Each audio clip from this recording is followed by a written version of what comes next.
ಜೀನಾಗೆ ಸಂಪಾದಕತ್ವದಲ್ಲಿ ಜಿಎನ್ಎಸ್ news Sagar ಸುತ್ತದ ಆಚೆ ಈಚೆ ಸೋಮವಾರದ ನ್ಯೂಸ್ ಅಪ್ಡೇಟ್ಗೆ ತಮಗೆ ಸ್ವಾಗತ. ಮುಖ್ಯಾಂಶಗಳು. ಧರ್ಮಸ್ಥಳ ಗ್ರಾಮಾಭಿವೃದ್ಧಿ ಯೋಜನೆಯಿಂದ ಮಹಿಳಾ ವಿಚಾರಗೋಷ್ಠಿಗೆ ಶಾಸಕರಿಂದ ಚಾಲನೆ. ಧರ್ಮಸ್ಥಳ ಮತ್ತು ಪೂಜಾರಿಗೆ ಕೆಟ್ಟ ಹೆಸರು ತರುವವರ ಪ್ರಯತ್ನ ವಿಫಲವಾಗಿದೆ ಎಂದ ಶಾಸಕರು. ಪತ್ರಕರ್ತರು ಮತ್ತು ಪತ್ರಿಕೆ ಹೆಸರಿನಲ್ಲಿ ದನ ಹಾಗೂ ಧಾನ್ಯ ವಸೂಲಿ ಕ್ರಮಕ್ಕೆ ಒತ್ತಾಯಿಸಿ ಪತ್ರಕರ್ತರ ಸಂಘದಿಂದ ಮನವಿ. ಬ್ಲಾಕ್ಮೇಲ್ ಮಾಡುವವರ ವಿರುದ್ಧ ಸೂಕ್ತ ಕ್ರಮ ಕೈಗೊಳ್ಳಲು ಮಹೇಶ್ ಹೆಗಡೆ ಮತ್ತು ಎಂ ರಾಘವೇಂದ್ರ ಒತ್ತಾಯ. ಜನವರಿ 16ರಿಂದ 18ರವರೆಗೆ ರಾಷ್ಟ್ರೀಯ ಸಂಗೀತೋತ್ಸವ. ಖ್ಯಾತನಾಮ ಕಲಾವಿದರು ಸಾಗರಕ್ಕೆ. ಕಾರ್ಯಕ್ರಮ ಕುರಿತು ವಿದುಷಿ ವಸುಧಾ ಶರ್ಮಾ ಮಾಹಿತಿ. ಈಗ ಸುದ್ದಿಯ ವಿವರ. ಮಹಿಳೆಯರ ಹಕ್ಕುಗಳ ಬಗ್ಗೆ ತಿಳಿದುಕೊಳ್ಳಲು ಕಾಲಕಾಲಕ್ಕೆ ಕಾರ್ಯಾಗಾರಗಳನ್ನು ನಡೆಸುವ ಅಗತ್ಯವಿದೆ. ಎಷ್ಟೇ ತಿಳಿದುಕೊಂಡಿದ್ದರೂ ಇನ್ನಷ್ಟು ತಿಳಿದುಕೊಳ್ಳಬೇಕಾದ ವಿಷಯ ಇರುತ್ತದೆ ಎಂದು ಶಾಸಕ ಹಾಗೂ ಅರಣ್ಯ ಕೈಗಾರಿಕಾಭಿವೃದ್ಧಿ ನಿಗಮದ ಅಧ್ಯಕ್ಷ ಗೋಪಾಲಕೃಷ್ಣ ಬೇಳೂರು ತಿಳಿಸಿದರು. ಸಾಗರದ ಧರ್ಮಸ್ಥಳ ಗ್ರಾಮಾಭಿವೃದ್ಧಿ ಯೋಜನೆ ವತಿಯಿಂದ ಸೋಮವಾರ ಮಹಿಳಾ ವಿಚಾರಗೋಷ್ಠಿಯನ್ನು ಉದ್ಘಾಟಿಸಿ ಅವರು ಮಾತನಾಡುತ್ತಿದ್ದರು. ವೇದಿಕೆಯಲ್ಲಿ ಮೈತ್ರಿ ಪಾಟೀಲ್, ದಿನೇಶ್ ಎಂ, ರೂಪಾ ರಮೇಶ್, ಕಸ್ತೂರಿ ಸಾಗರ್, ಮಧುರಾ ಶಿವಾನಂದ್, ಸವಿತಾ ಎಂ ಇನ್ನಿತರರು ಹಾಜರಿದ್ದರು. ಲೀಲಾವತಿ ಪ್ರಾರ್ಥಿಸಿದರು. ದಯಾನಂದ್ ಪೂಜಾರಿ ಪ್ರಾಸ್ತಾವಿಕ ಮಾತನಾಡಿದರು. ಗೌರಮ್ಮ ವಂದಿಸಿದರು. ಜೊತೆಗೆ ಮೊನ್ನೆ ನಡೆದಂತ ಧರ್ಮಸ್ಥಳದ ವಿಚಾರವಾಗಿ ನಮ್ಮ ಒಂದು ಮಾತು ಹೇಳಲೇಬೇಕಾಗುತ್ತೆ ಬಂಧುಗಳೇ. ಧರ್ಮಸ್ಥಳದ ವಿಚಾರವಾಗಿ ಕೆಟ್ಟ ಒಂದು ಮಾಡುವ ಒಂದು ಧರ್ಮಸ್ಥಳ ಕ್ಷೇತ್ರವನ್ನು ಹಾಳು ಮಾಡುವ ವಿಚಾರವಾಗಿ ಇವತ್ತು ಒಂದಿಷ್ಟು ದುಷ್ಟ ಶಕ್ತಿಗಳು ಕೆಲಸ ಮಾಡಿದವು. ಆದ್ರೆ ಧರ್ಮಸ್ಥಳ ಕ್ಷೇತ್ರ ನಂಬಿಕೆಗೆ, ವಿಶ್ವಾಸಕ್ಕೆ ದಕ್ಷಿಣದ ಕಾಶಿ ಅಂತ ನಾವು ಕರೆದಿರುವಂತ ಒಂದು ಕ್ಷೇತ್ರ. ಇವತ್ತಿಗೂ ನಾವು ಅದನ್ನ ಪೂಜೆ ಮಾಡ್ಕೊಂಡು ಬಂದಿದ್ದೇವೆ. ಪರಮಾತ್ಮನ ಯಾವತ್ತೂ ನಾವು ಬಿಡ್ಲಿಕ್ಕೆ ಸಾಧ್ಯ ಇಲ್ಲ. ಅಂತ ದುಷ್ಟ ಶಕ್ತಿಗಳಿಗೆ ಇವತ್ತು ಯಾರೋ ಒಬ್ಬ ದುಷ್ಟ ನೂರಾರು ಬುರುಡೆಗಳು ಇಟ್ಟಿದೀವಿ ಅಂತ ಹೇಳಿ ಆದೇಶ ತಗೊಂಡು ಬರ್ತಾರೆ ಅಂತ ಹೇಳಿದ್ರೆ ನಿಜವಾಗ್ಲೂ ನೋವಾಗುತ್ತೆ. ಅದು ಕೋರ್ಟುಗಳು ಯಾಕೆ ಆದೇಶ ಕೊಡ್ತಾರೋ ನನಗೆ ಅರ್ಥ ಆಗ್ತಲ್ಲ. ಇವತ್ತು ಈ ರೀತಿ ಒಬ್ಬ ವ್ಯಕ್ತಿ ಯಾರೋ ಒಬ್ಬ ಸುಮ್ಮನೆ ಬಂದ ನೂರಾರು ಬುರುಡೆ ಇದೆ ಅಂತ ಹೇಳಿದ್ರೆ ಆದೇಶ ಕೊಡುವಂಥದ್ದು ತಪ್ಪಾಗುತ್ತೆ. ಅದನ್ನು ಪರಿಶೀಲನೆ ಮಾಡಿ ಕೊಡುವಂಥದ್ದು ಆಗ್ಬೇಕಾಗತ್ತೆ. ಒಂದು. ಎರಡನೇದು, ಯಾವ ದುಷ್ಟ ಶಕ್ತಿಗಳು ಇವತ್ತು ಏನ್ ಕೈ ಹಾಕಿದ್ರು ಅವರೆಲ್ಲರಿಗೂ ಇವತ್ತಿಗೆ ಹೆಡಬರಿ ಕಟ್ಟಿದೀವಿ. ಇವತ್ತು ನಮ್ಮ ರಾಜ್ಯ ಸರ್ಕಾರ SIT ಹಾಕಿದ ಮೇಲೆ ಬಹಳ ಜನ ವಿರೋಧ ಮಾಡಿದ್ರು. ರಾಜ್ಯ ಸರ್ಕಾರ SIT ಬಗ್ಗೆ ವಿರೋಧ ಮಾಡಿದ್ರು. ಆದ್ರೆ ರಾಜ್ಯ ಸರ್ಕಾರ ಮಾಡಿರೋದು ನಮ್ಮ ಪೂಜ್ಯ ಗುರುಗಳೇ ಒಪ್ಪಿಕೊಂಡು ನೀವು ಮಾಡಿದ್ರು ಸರಿ ಇದೆ, ಅವರಿಗೆಲ್ಲ ಬುದ್ಧಿ ಕಲಿಸಿದ್ರಂತ ಇವತ್ತು ನಾವು ಯಾರು ಒಂದಿಷ್ಟು ಜನ ಕಿಡಿಗೇಡಿಗಳು ಇದ್ರು ಅದಕ್ಕೆ ಒಂದು ಹುನ್ನಾರವನ್ನು ಮಾಡಿದ್ರು. ಧರ್ಮಸ್ಥಳ ಕ್ಷೇತ್ರವನ್ನು ಹಾಳು ಮಾಡಬೇಕು, ಈ ಒಂದು ಏನು ತಮ್ಮ ಕಾರ್ಯವ್ಯಾಪ್ತಿಯನ್ನು ರಾಜ್ಯಾದ್ಯಂತ ಮಾಡಿದ್ದಾರೆ ಅದನ್ನು ಹಾಳು ಮಾಡಬೇಕು ಉದ್ದೇಶ ಇಟ್ಕೊಂಡಿದ್ರು. ಅದಕ್ಕೆ ಸಂಪೂರ್ಣವಾದಂತ ನಾಂದಿ ಹಾಡಿ ಇವತ್ತು ಮುಕ್ತರಾಗಿರುವಂತ ಕೆಲಸವನ್ನ ಧರ್ಮಸ್ಥಳಕ್ಕೆ ನಾವು ಕೊಡಿಸಿದೀವಿ. ನಾನು ಮಾತಾಡಿದೆ ವಿಧಾನಸೌಧದಲ್ಲಿ, ಫಸ್ಟ್ ಮಾತಾಡಿದ ಧರ್ಮಸ್ಥಳ ವಿಚಾರವಾಗಿ ವಿಧಾನಸೌಧದಲ್ಲಿ ಹೇಳಿದ್ದು ನಾನು ಒಬ್ಬನೇ ಮಾತಾಡಿದವ. ಆ ನಂತರ ಬಾಕಿಯವರೆಲ್ಲ ಶುರು ಮಾಡಿದ್ರು. ನನಗೆ ಯಾವ ಅಂಜಿಕೆ ಇರಲಿಲ್ಲ. ನನಗೆ ಯಾಕೆ ಹಿಂಗ್ ಮಾಡ್ತಾರೆ, ನೀವು ಸರ್ಕಾರಕ್ಕೆ ಎಚ್ಚರಿಕೆ ಕೊಟ್ಟೆ ನಾನು. ನೋಡಿ ಅವ್ರು ಯಾರಿದ್ದಾರೆ ಅವ್ರು ಗುಂಡೋಡು ಸಾಯಿಸ್ಬೇಕು, ಅವ್ರು ಬಿಡಬೇಕು, ಆ ಕ್ಷೇತ್ರ ರಕ್ಷಣೆ ಆಗ್ಬೇಕಂತ ಹೇಳಿದವನು ಪ್ರಥಮ ಬಾರಿಗೆ ನಾನೇ ಹೇಳಿದೆ ನಾನು. ಕಾರಣ ನಮ್ಮ ನಂಬಿಕೆ, ವಿಶ್ವಾಸ ಇರುವಂತ ಒಂದು ಪುಣ್ಯ ಕ್ಷೇತ್ರ ಅದು. ವೀರೇಂದ್ರ ಹೆಗ್ಡೆ ಅವರಿಗೆ ಹಿಂದೆ ನಾನು ಹೇಳಿದ್ದೆ ಪದ್ಮಭೂಷಣವನ್ನು ಕೊಡ್ಬೇಕಂತ ಯಾವುದೋ ಸಭೆಗಳಲ್ಲಿ ನಿಮ್ಮಲ್ಲೇ ಹೇಳಿದ್ದೆ ನಾನು, ಎಷ್ಟೋ ಸರಿ ಹೇಳಿದ್ದೆ. ಪದ್ಮಭೂಷಣ ಈ ರಾಜ್ಯದಲ್ಲಿ ಕೊಟ್ರೆ 2 ಜನರಿಗೆ ಕೊಡಬೇಕು ಅಂತ ಹೇಳಿದೆ. ಒಂದು ನಮ್ಮ ತುಮಕೂರದ ಪರಮ ಪೂಜ್ಯ ಗುರುಗಳಂತ ಸಿದ್ಧಗಂಗಾ ಮಠದ ಗುರುಗಳಿಗೆ, ಎರಡನೇದು ಪೂಜ್ಯ ಗುರುಗಳಿಗೆ ಕೊಡ್ಬೇಕಂತ ಹೇಳಿದವನೇ ನಾನು. ಆದ್ರೆ 2 ಜನರಿಗೂ ಸಿಕ್ಕಿದೆ. ಅಂದ್ರೆ ಗ್ರಾಮೀಣ ಜನರ ಬದುಕಿಗೆ ಇವತ್ತು ಬೆಳಕು ಕೊಟ್ಟಂತ ಪುಣ್ಯಾತ್ಮರು ಇವರಲ್ಲ. ಸಾಮಾನ್ಯ ಜನರ ಬದುಕು ಹೇಗಿತ್ತು, ಆ ಕಾಲದಲ್ಲಿ ಬಡ್ಡಿ ದಂಧೆಯನ್ನು ಮಾಡ್ಕೊಂಡು ಕೂತಿದ್ರು ಬಹಳ ಜನ. ಅವರು ಆ ಬಡ್ಡಿ ದುಡ್ಡು ಕೊಡೋದು, ಹೆದರ್ಸೋದು, ಮನೆ ಮಠ ಬರ್ಕೊಂಡು ಎಷ್ಟೋ ಜನ ಬೀದಿ ಪಾಲಾದ್ರು. ಅವ್ರೇನ್ ಹೇಳಿದ್ರು ಗೊತ್ತಾ, ಧರ್ಮಸ್ಥಳ ಸಂಘದ ದುಡ್ಡು ಬಡ್ಡಿ ಜಾಸ್ತಿ ಅಂತ. ಹಾಗಾದ್ರೆ ನೀವು ಕೊಡ್ತೀರಾ, ನಿಮ್ದು ಅದ್ರ ಮನೆ ಮಾರಾಟ ಮಾಡ್ಬಿಡ್ತಿದ್ರಿ. ಹಾಗಾಗಿದ್ರೆ ಆ ಪಾಪಿಗಳಿಂದ ಇವತ್ತು ಕೆಟ್ಟ ಹೆಸರು ತರಕ್ ಮಾಡಿದ್ರು. ಬಿಟ್ರೆ ಧರ್ಮಸ್ಥಳದ ಸಂಘದಲ್ಲಿ ಇವತ್ತು ನಮ್ಮ ಅಕ್ಕ ತಂಗಿದ್ರು ಇವತ್ತು ಮಕ್ಕಳಿಗೆ ಶಿಕ್ಷಣ ಕೊಡ್ತಾ ಇದ್ದೀರಿ. ಇವತ್ತು ಸಾಧಾರಣವಾಗಿ ಒಂದಿಷ್ಟು ಮನೆ ಕಟ್ತಾ ಇದ್ದೀರಿ, ಮಕ್ಕಳು ಮದುವೆ ಮಾಡ್ತಾ ಇದ್ದೀರಿ, ಒಂದಿಷ್ಟು ಬಂಗಾರನು ಮಾಡ್ಕೊಂಡಿದ್ದೀರಿ. ಇತ್ತೀಚೆಗೆ ಹೆಂಗ್ ಮಾಡಿದಿರಿ ಅಂತ ಹೇಳಿದ್ರೆ ಇವೆಲ್ಲ ಈ ಸಂಘಟನೆಗಳಿಂದ ಬಂದಿದೆ. ಆ ಸಂಘಟನೆಗಳಿಂದ ಇವತ್ತು ನಿಮ್ಮ ಶಕ್ತಿ ದೊಡ್ಡದಾಗಿದೆ. ಇವತ್ತು ನಿಮ್ಮ ಪ್ರಬಲವಾದಂತ ಶಕ್ತಿಯನ್ನ ಬೆಳೆಸ್ಕೊಂಡಿದ್ದೀರಿ ಇವತ್ತು. ಹಾಗಾಗಿ ಈ ಕ್ಷೇತ್ರದ ಬಗ್ಗೆ ಅಪಾರವಾದಂತ ಗೌರವ ಇಟ್ಕೊಂಡು ಕೆಲಸ ಮಾಡುವಂತದ್ದು ಇದೆ. ಇವತ್ತು ಬಹಳ ಜನ ಇವತ್ತು ಧರ್ಮಸ್ಥಳದ ಬಗ್ಗೆ ಯಾರೇ ಟೀಕೆ ಟಿಪ್ಪಣಿಗಳನ್ನ ಮಾಡಿದ್ರು ಸಹ ನೀವ್ ಯಾರು ತಲೆ ಕೊಡಿಸುವಂತ ಪ್ರಶ್ನೆ ಇಲ್ಲ ಬಂಧುಗಳೇ. ಇವತ್ತು ಧರ್ಮಸ್ಥಳ ಸಂಘನೇ ಬೇರೆ, ಧರ್ಮಸ್ಥಳದ ಪೂಜ್ಯ ನಮ್ಮ ದೇವಸ್ಥಾನದ ಇದೇ ಬೇರೆ ಇರುತ್ತೆ. ನೀವು ಯಾರು ಹೆದರ್ಕೊಳ್ಳೋದು ಬೇಡಿ. ನಿಮ್ಮ ಜೀವನದ ಗುರಿ ಮುಟ್ಟುವಂತ ಎಲ್ಲಾ ಅವಕಾಶಗಳನ್ನ ಯಾರು ಕೊಡ್ತಾರೆ ಇವತ್ತು? ಇವತ್ತು ಸರ್ಕಾರದ ಕೆನರಾ ಬ್ಯಾಂಕಿಗೆ ನೀವು ಹೋಗ್ರಿ, ನಿಮ್ಮ ಆಸ್ತಿ ತಗೊಂಡು ಹೋದ್ರೆ 1 ತಿಂಗಳಲ್ಲ 2 ತಿಂಗಳು ಹೋಗಿ ಆ ದಾಖಲೆ ತರ್ರಿ. ಅದು ಎಲ್ರು ಎಳೆಯಕ್ಕೂ ಆಗಲ್ಲ. ಅದು ಹಿಡ್ಕೊಂಡು ಕಾಯ್ತಾ ಇರ್ತಿದ್ದೇವೆ, ಇವ್ನು ಕೈ ಬಿಡಿ ಹಿಡ್ಕೊಂಡು ಅಂದ್ರೆ ಹೆಂಡತಿ ಬಂದು ಹೆಂಗೂ ಸಂಜೆಗೆ ಒಂದು ಕ್ವಾರ್ಟರ್ ಸಿಗುತ್ತಂತ ಇವ್ನು ಕಾಯ್ತಾ ಇದ್ದ ಪಾಪ.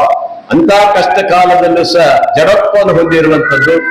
ಇವತ್ತು ಬಹಳಷ್ಟು ಕುಟುಂಬಗಳು ಇವತ್ತು ನಿರಾಳವಾಗಿ ಬದುಕಲಿಕ್ಕೆ ಮದ್ಯಪಾನ ಶಿಬಿರವನ್ನು ಮಾಡುವ ಮೂಲಕ ಇವತ್ತು ಎಷ್ಟೋ ಕುಟುಂಬಗಳಿಗೆ ಇವತ್ತು ಆ ಒಂದು ಚಟವನ್ನು ಬಿಡಿಸಿ, ಕುಡಿಯುವ ಚಟವನ್ನು ಬಿಡಿಸಿ ಆ ಮುಕ್ತರನ್ನು ಮಾಡಿ ಆ ಕುಟುಂಬವೂ ಸಹ ಇವತ್ತು ಒಳ್ಳೆಯ ರೀತಿಯಲ್ಲಿ ಬಂದಿದೆ ಅಂತ ಹೇಳಿದ್ರೆ ಇದಕ್ಕೆ ಕಾರಣ ಕ್ಷೇತ್ರ ಧರ್ಮಸ್ಥಳದ ಸಂಘ ಮತ್ತು ವೀರೇಂದ್ರ ಹೆಗ್ಗಡವರ ಆಶೀರ್ವಾದ ಅಂತ ನಾವು ತಿಳ್ಕೊಂಡಿದ್ವಿ. ಭಾರತ ದೇಶದಲ್ಲಿ ಇವತ್ತಿರ್ಬೋದು, ಇವತ್ತು ಕರ್ನಾಟಕ ರಾಜ್ಯದಲ್ಲಿ ಸುಮಾರಷ್ಟು ಈ ವರ್ಷ 16-17 ಸಾವಿರ ಕೋಟಿ ಹೋಗಿರ್ಬೋದು ದಿನೇಶ್ವರ್ ನಿಮ್ದು ವಹಿವಾಟು. ಜಾಸ್ತಿ ಇರ್ಬೋದು, 13,000 ಕೋಟಿ ಹೋಗಿದೆ ಅಂತ ಹೇಳಿದ್ರೆ ಆ ಒಂದು ಸಂಘಟನೆ ಶಕ್ತಿ ಅಷ್ಟಿದ್ರಿಂದ ತಾನೇ ಬರ್ಲಿಕ್ಕೆ ಸಾಧ್ಯ ಆಗುತ್ತೆ. ಹಾಗಾಗಿ ಬಂಧುಗಳೇ, ಎಷ್ಟು ನಾನು ಹೇಳೋದೇನೆಂದ್ರೆ ಇವತ್ತು ನೋಡಿ, ನಿಮಗೆ ಈಗ ಹೇಳ್ತಾ ಬಂದ್ರೆ ನನಗೆ ಮದ್ಯಪಾನ ಶಿಬಿರ ಮೂಲಕ ನಾನು ಬಹಳಷ್ಟು ಶಿಬಿರಕ್ಕೆ ಬಂದಿದ್ದೇನೆ.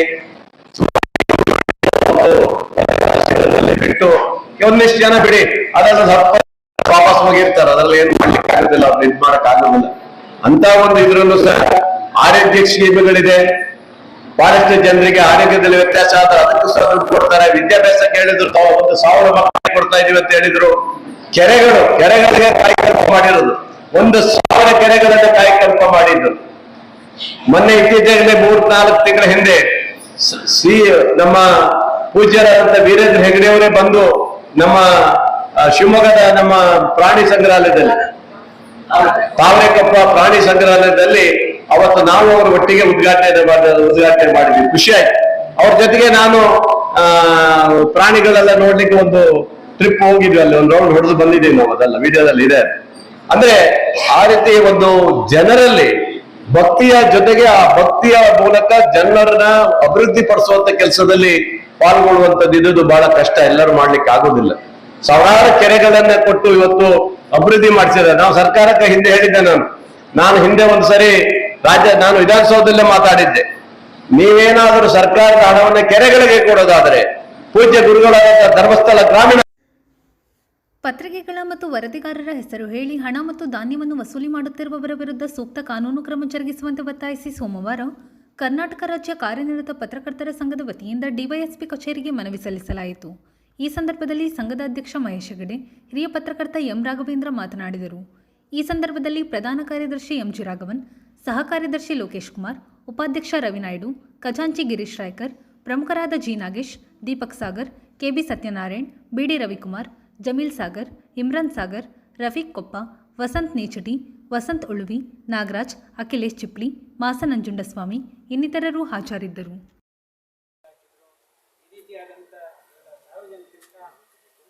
ನಮಗೆ ಈ ರೀತಿಯಾದಂಥ ಸನ್ನಿವೇಶಗಳು ಮತ್ತು ಮಾತುಗಳು ದೂರುಗಳು ಕೇಳಿಬರ್ತಾ ಇದೆ. ಈ ಹಿಂದೆ ಕೂಡ ನಾವು DSP ಅವರಿಗೆ ಈ ಥರ ಒಂದು ದೂರುಗಳು ಬಂದಾಗ ನಾವು ಕ್ರಮ ಕೈಗೊಳ್ಳಿ ಮನವಿಯನ್ನು ಕೂಡ ಕೊಟ್ಟಿದ್ದೇವೆ. ಅದಾದ ನಂತರ ಅದ್ರ ಬಗ್ಗೆ ಯಾವ ರೀತಿ ಕ್ರಮ ಕೈಗೊಳ್ಳಿ ಹೇಳೋದು ನಮಗೆ ಈಗ ಏನಾಗಿದೆ ಯಾಕೆಂದರೆ ಮುಂದೆ ಈಗ ಪ್ರಜಾವಾಣಿ ಹೆಸರು ಹೇಳಿಬಿಟ್ಟು ಪ್ರಜಾವಾಣಿ ನಾನು ವರದಿಗಾರ, ನಮಗೆ ಈ ರೀತಿ ಒಬ್ಬ ಸರ್ಕಾರಿ ಉದ್ಯೋಗದಲ್ಲಿ ಇರ್ತಕ್ಕಂಥ ಮಹಿಳೆಗೆ ಅವ್ರಿಗೆ ಫೋನ್ ಮಾಡಿಬಿಟ್ಟು ನಮಗೆ ಈ ಥರ ಕಾರ್ಯಕ್ರಮ ಮಾಡ್ತಾ ಇದ್ದೀವಿ, ನಮಗೆ ದುಡ್ಡು ಕೊಡಲೇಬೇಕು ಅಂತ ಒಂದು ಹತಾಶತೆ ಅವರಿಗೆ ದೂರವಾಣಿ ಮಾಡಿ ಬೀಳಿಸಿ ಆಮೇಲೆ ಅವರು ನಮ್ಮ ನಿಜವಾದ ಪ್ರಜಾವಾಣಿ ವರದಿಗಾರರನ್ನ ಸಂಪರ್ಕ ಮಾಡಿ ಕೇಳಿದಾಗ ಇದೊಂಥರ ಫೇಕ್ ಅನ್ನೋದು ಗೊತ್ತಾಗುತ್ತೆ. ಏನಾಗುತ್ತೆ ಕೇಳಿ ಸಮಾಜದಲ್ಲಿ ಈ ರೀತಿಯಾದಂಥ ಬೆಳವಣಿಗೆ ನೀಡಿದಾಗ ನಿಜವಾದ ಪತ್ರಕರ್ತರಿಗೆ ಎಲ್ಲೊಂದು ಕಡೆ ಕೆಟ್ಟ ಹೆಸರು ಬರುವಂಥ ಸನ್ನಿವೇಶ ಸೃಷ್ಟಿಯಾಗಿದೆ. ನಾನು ಸಾರ್ವಜನಿಕರಲ್ಲೂ ಕೂಡ ಒಂದು ಮನವಿ ಮಾಡ್ತೀನಿ. ಏನು ಕೇಳಿದ್ರೆ, ದಯಮಾಡಿ ಇವಾಗ ನಿಮಗೆ ಯಾರು ಕೂಡ ಪತ್ರಕರ್ತರು ಅಥವಾ ನಾನು ಚಾನಲ್ ಇಟ್ಕೊಂಡಿದ್ದೀನಿ, ನನಗೆ ದುಡ್ಡು ಕೊಡಬೇಕು ಅಥವಾ ನಾನು ಪತ್ರಕರ್ತ ನನಗೆ ಈ ಥರ ದುಡ್ಡು ಕೊಡಬೇಕು ಅಥವಾ ಈ ಯಾವುದೇ ಥರದ ಬೆದರಿಕೆಗಳು ಅಥವಾ ಬ್ಲಾಕ್ ಮೇಲ್ಗಳನ್ನು ಮಾಡಿದರೆ ದಯಮಾಡಿ ಅಂಥವರು ಸಾರ್ವಜನಿಕರು ಪೊಲೀಸರಿಗೆ ದೂರನ್ನು ಕೊಡಿ. ನೇರವಾಗಿ ಪೊಲೀಸ್ ಕಾಂಟ್ಯಾಕ್ಟ್ ಮಾಡಿ, ಯಾವ ನಿಜವಾದ ಪತ್ರಕರ್ತರು ಯಾರು ಕೂಡ ಬೆದರಿಕೆ ಹಾಕೋದು ಅಥವಾ ಧಮಕಿ ಹಾಕೋದು ಈ ರೀತಿಯಾದಂಥ ಪ್ರಕರಣ ಯಾರು ಮಾಡಲ್ಲ. ಆಮೇಲೆ ಇಂಥ ಒಂದು ಘಟನೆಗೆ ಕಾರ್ಯನಿರತ ಪತ್ರಕರ್ತರ ಸಂಘ ಯಾವತ್ತೂ ಸಪೋರ್ಟ್ ಮಾಡಲ್ಲ. ಸಾರ್ವಜನಿಕರ ಪರವಾಗಿ ನಾವು ಪತ್ರಕರ್ತರ ಸಂಘ ಇರುತ್ತೆ ಬಿಟ್ಟರೆ ಬ್ಲಾಕ್ ಮೇಲ್ ಮಾಡೋಂಥ ಪತ್ರಕರ್ತರ ಪರವಾಗಿ ಯಾವತ್ತೂ ನಮ್ಮ ಸಂಘ ಇರಲ್ಲ ಅನ್ನೋಂಥದ್ದನ್ನು ಸಾರ್ವಜನಿಕರಿಗೆ ಈ ಮೂಲಕ ನಾನು ಹೇಳಬಯಸ್ತೇನೆ. ಅದೇ ರೀತಿಯಾಗಿ ಈ ಪ್ರಕರಣ ಇದೆಯಲ್ಲ, ಇದು ಇಲ್ಲಿ ತನಕ ಏನಾಗಿತ್ತು ಕೇಳಿದ್ರೆ ಯಾರೋ ಮಾಡಿದ್ರು, ಯಾರೋ ಇದು ಮಾಡಿದ್ರು, ನಮಗೂ ಅಧಿಕೃತವಾದಂಥ ದಾಖಲೆನೂ ಇರಲಿಲ್ಲ. ಈಗ ಅಧಿಕೃತವಾದಂಥ ದಾಖಲೆ ಸಿಕ್ಕಿದೆ. ಆ ದಾಖಲೆ ಸಿಕ್ಕಿದ್ದಕ್ಕಾಗಿ ಅವರ ಹೆಸರನ್ನು ಕೂಡ ಮೆನ್ಷನ್ ಮಾಡಿದ್ದೀವಿ. ಇದನ್ನು ದಯಮಾಡಿ ನಾವು ನಿಮಗೆ ಮನೆಯನ್ನು ಕೊಡ್ತಾ ಇದ್ದೀವಿ. ತಾವುಗಳು ದಯಮಾಡಿ ಇದನ್ನು ಇಬ್ಬರ ಮೇಲೆ ಕರೆಸಿ ನಿಜವಾದ ಏನು ಹೇಳುತ್ತದನ್ನು ಕ್ರಮ ಕೈಗೊಂಡು ಅದನ್ನು ಸಾರ್ವಜನಿಕರಿಗೆ ಬಹಿರಂಗಪಡಿಸಬೇಕು. ಇಂಥವರು ಮಾಡಿದ್ರು, ಇದನ್ನು ಕರೆಸಿದ್ದೀವಿ, ಈ ಥರ ಕ್ರಮ ಕೈಗೊಂಡಿದ್ದೀವಿ ಹೇಳುವಂಥದ್ದನ್ನು ಸಾರ್ವಜನಿಕರಿಗೆ ತಿಳಿಸ್ಬೇಕು. ಯಾಕೆಂದರೆ ಗೊತ್ತಾಗಬೇಕು ಸಮಾಜದಲ್ಲಿ ಈ ಥರ ಈಗ ಮಾಡಿದ್ರೆ ಹಿಂಗೆ ಆಗತ್ತೆ ಹೇಳೋದು ಎಲ್ಲರಿಗೂ ಗೊತ್ತಾಗಬೇಕು. ಆ ರೀತಿಯಾದಂಥ ಕ್ರಮ ಕೈಗೊಳ್ಳಬೇಕು ಹೇಳುವಂಥದ್ದನ್ನು ಪತ್ರಕರ್ತರು ಅಂತ ಹೇಳ್ಕೊಂಡು ಜನಸಾಮಾನ್ಯ ಉದ್ಯಮಿಗಳಿಗೆ ಬೇರೆ ಬೇರೆ ತೊಂದರೆ ಕೊಡ್ತಿದ್ದಾರೆ. ಆದರೆ ನಾವು ಹಿಂದೆ ಕೊಟ್ಟಂಥ ಸಂದರ್ಭದಲ್ಲಿ ಯಾರು ಅಂತ ಹೆಸರು ಹಾಕ್ತಿದ್ದಿಲ್ಲ. ಆದರೆ ಪರ್ಟಿಕ್ಯುಲರ್ ಆಗಿ ಇಬ್ಬರು ಹೆಸರನ್ನ ಮೆನ್ಷನ್ ಮಾಡಿ ಕೊಡ್ತಾ ಇದ್ದೀವಿ. ನಮಗೆ ಈ ದಾಖಲೆಗಳು ಕೂಡ ಸಿಕ್ಕಿದೆ. ಬೇರೆ ಬೇರೆ ಪತ್ರಿಕೆಗಳ ಹೆಸರನ್ನ ಹೇಳ್ಕೊಂಡು ಅವರು ಮಹಿಳೆಯರಿಗೆ, ಸರ್ಕಾರಿ ಕೆಲಸದಲ್ಲಿರೋರಿಗೆ, ಬೇರೆ ಬೇರೆ ಊರಿನಲ್ಲಿರೋರಿಗೆ, ಈ ಪತ್ರಕರ್ತರೇ ಅಲ್ಲ ಉದ್ಯಮಿಗಳಿಗೆ ಈ ಥರ ಹಣ ವಸೂಲಿ ಮಾಡಿದ್ದಾರೆ. ಬೇರೆ ಬೇರೆ ಪತ್ರಿಕೆ ಹೇಳ್ಕೊಟ್ಟು ಇದು ನಿಜವಾಗಿ ಪತ್ರಿಕಾ ವೃತ್ತಿಗೆ ತೊಡಗಿರೋರಿಗೆ ಒಂದು ಕೆಟ್ಟ ಹೆಸರು ಬರೋಂಥ ಒಂದು ಸನ್ನಿವೇಶ ಇದರಿಂದ ಸೃಷ್ಟಿಯಾಗಿದೆ. ಅದರಿಂದ ತಾವು ಈ ಸಲ ದಯಮಾಡಿ ಆ ಇಬ್ಬರು ವ್ಯಕ್ತಿಗಳು ಏನು ಹೆಸರು ಹಾಕಿದ್ವಿ ಅವ್ರನ್ನ ಕರೆಸಿ ಅವ್ರ ವಿಚಾರಣೆ ನಡೆಸಿ ಅವ್ರ ಮೇಲೆ ಸರಿಯಾದ ಕಾನೂನು ಕ್ರಮ ಕೈಗೊಳ್ಳಬೇಕು.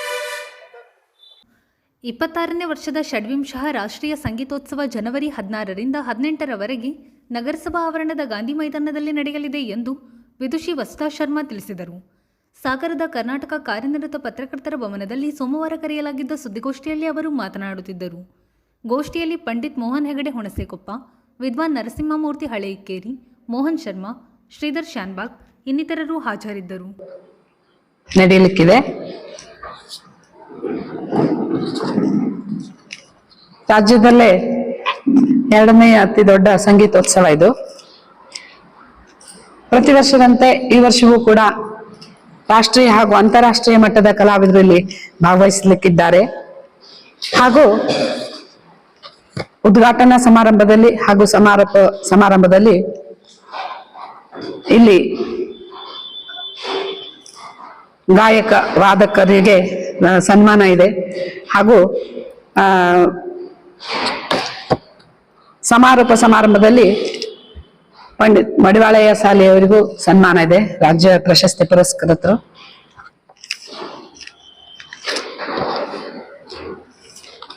ಹದಿನಾರನೇ ತಾರೀಕಿನ ದಿವಸ ಬೆಳಗ್ಗೆ ದೀಪ ಬೆಳಗ್ಗೆ ಉದ್ಘಾಟನೆ ನಡೆಯುತ್ತೆ. ನಂತರದಲ್ಲಿ ವಿದ್ಯಾರ್ಥಿಗಳ ಗಾಯನ ವಾದನ ಪ್ರಾರಂಭ ಆಗುತ್ತೆ. ಮಧ್ಯಾಹ್ನ 12 ಗಂಟೆಗೆ ಹಿಂದೂಸ್ತಾನಿ ಶಾಸ್ತ್ರೀಯ ಸಂಗೀತ ಪ್ರಸ್ತುತಪಡಿಸುತ್ತಿದ್ದಾರೆ ವಿದ್ವಾನ್ ದತ್ತಾತ್ರಯ್ ವೇಲನ್ಕರ್ ಬೆಂಗಳೂರಿವರು. ಅವರಿಗೆ ತಬಲಾದಲ್ಲಿ ಸಂತೋಷ್ ಹೆಗಡೆ ಕಲ್ಮನೆ, ಹಾರ್ಮೋನಿಯಂನಲ್ಲಿ ಡಾಕ್ಟರ್ ರವೀಂದ್ರ ಕಾಟೋಟಿ ಬೆಂಗಳೂರವರು. ನಂತರದಲ್ಲಿ ಸಂಜೆ 5:30ಕ್ಕೆ ಉದ್ಘಾಟನಾ ಸಭಾ ಕಾರ್ಯಕ್ರಮ ನಡೆಯಲಿಕ್ಕಿದೆ. ವಿಶೇಷ ಅಂದ್ರೆ ಈ ಸಂದರ್ಭದಲ್ಲಿ ನಾದಾಂತರಂಗ ಕಲೆಯ ಕುರಿತಾಗಿ ಸುದ್ದಿಯನ್ನ ಬಿತ್ತರ ಮಾಡುವಂತ ಒಂದು ಪತ್ರಿಕೆ ಬಿಡುಗಡೆ ಆಗ್ತಾ ಇದೆ. ಈ ಪತ್ರಿಕೆ ಬಿಡುಗಡೆ ಸಮಾರಂಭದಲ್ಲಿ ತಾವೆಲ್ಲರೂ ಹಾಜರಿರ್ಬೇಕು ಅಂತ ನಾನು ತಮ್ಮಲ್ಲಿ ಕೇಳ್ಕೊಳ್ತಾ ಇದ್ದೇನೆ. ಆ ಸಂದರ್ಭದಲ್ಲಿ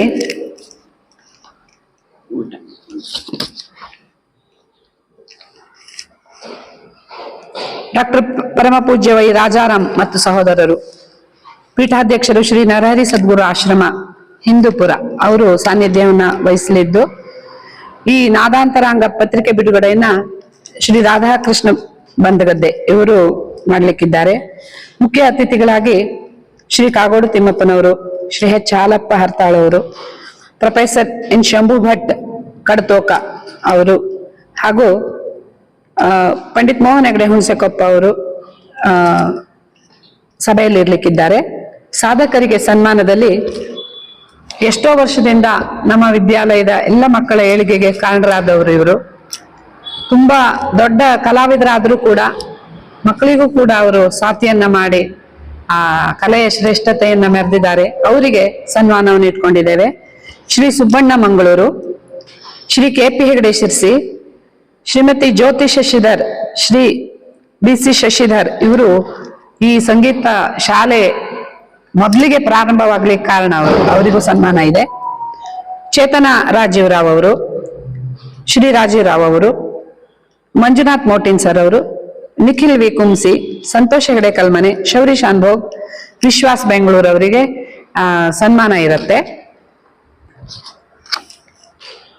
ಹಾಗೆ 14ನೇ ತಾರೀಕಿನ ದಿವಸ ಸಭಾ ಕಾರ್ಯಕ್ರಮದ ನಂತರ ಶ್ರೀಲತಾ ನಿಕ್ಷಿತ್ ಪುತ್ತೂರು ಅವರ ವೀಣಾವಾದನ. ಇಲ್ಲಿ ವಿಶೇಷ ಅಂದ್ರೆ ಮೃದಂಗದಲ್ಲಿ ನಮ್ಮ ದೇಶದ ಅತ್ಯಂತ ಪ್ರತಿಷ್ಠಿತ ಮೃದಂಗವಾದಕರು ಪತ್ರಿ ಸತೀಶ್ ಕುಮಾರ್ ಚೆನ್ನೈ ಅವರು, ಘಟಂನಲ್ಲಿ ಡಾಕ್ಟರ್ ಸುರೇಶ್ ವೈದ್ಯನಾಥನ್ ಚೆನ್ನೈ ಇವರು ಭಾಗವಹಿಸ್ಲಿಕ್ಕಿದ್ದಾರೆ. ಹಾಗೆ ರಾತ್ರಿ ಸಮರ್ಥ್ ನಗರ್ಕರ್ ಇವರು ಮುಂಬೈಯವರು, USA ಯಲ್ಲಿದ್ದಾರೆ, ಅವರು ಹಾಡ್ಲಿಕ್ಕಿದ್ದಾರೆ. ತಬಲಾದಲ್ಲಿ ಡಾಕ್ಟರ್ ಉದಯ್ ಕುಲಕರ್ಣಿ ಗೋವಾ, ಸಂವಾದನೆಯಲ್ಲಿ ವಿದ್ವಾನ್ ನಿರಂಜನ್ ಹೆಗಡೆ ಹೆಬ್ಬಲಸು ಅವರು. ಹಾಗೆ ಮತ್ತೆ ಬೆಳಗ್ಗೆ 17ನೇ ತಾರೀಕು ಬೆಳಗ್ಗೆ 8 ಇದು ಸೋಮವಾರದ ಸಮಗ್ರ ಸುದ್ದಿ. ನಿರಂತರ ಸುದ್ದಿಗಾಗಿ ನೋಡ್ತಾ ಇರಿ GNS ನ್ಯೂಸ್. ನಮಸ್ಕಾರ.